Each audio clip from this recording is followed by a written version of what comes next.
જોયું હશે તો સમજણ પડી હશે કે કોના રવિવાર ભરવા, કોના દીવા કરવા, કોની ભક્તિ કરવી અને અંત ઘડીએ કોણ આવશે હું મેળડી છું. આજે મેં કીધું છે, મેં કહી રાખ્યું છે, મેં મારી વસ્તીને કહી રાખ્યું છે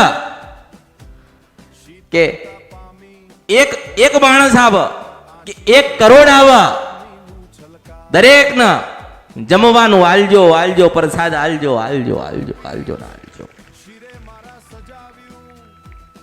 મારો ભક્ત મારી આશાએ નીકળ્યો હોય અમૃતની મેલડીની અને અહીંયા આવે અને હું કદાચ એક પ્રસાદે ના આલું તો માં કેમ, માં કોને કેવી?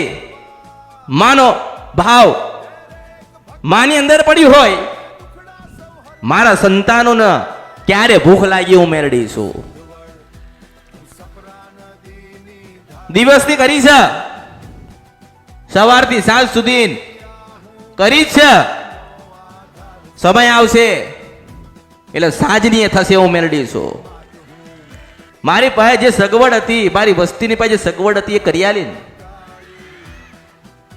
કોઈ તમને કોઈ બોલ્યું, કોઈ ઠપકો આલ્યો? હા એટલું કે છે અન્નનો બગાડ ના કરતા, 1 નહીં 10 વખત ખાજો. મારી મેલડીનો પ્રસાદ છે. જેને જેને દુઃખમાં, તાવમાં, તડકામાં, આદિ અનાદિ ઉપાધિમાં મારી મેલડીનો પ્રસાદ લીધો છે, 4 ભાવે તમારા પેટ સુધી ગયા છો તો તમારી ખબરો લેવા અમૃતની મેલડી આવશે. એટલે હું તો દરેકને કહું છું, આવો તો પ્રસાદ લેજો.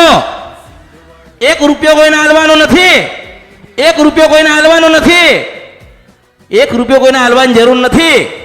મેં શું કીધું? મારા માટે કશું લાવવાની જરૂર નથી.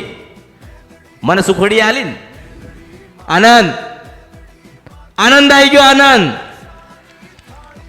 એટલે તમે સુખડા લેવા આવ્યા છો ને તો સુખડી લઈને સુખડા આલ્યા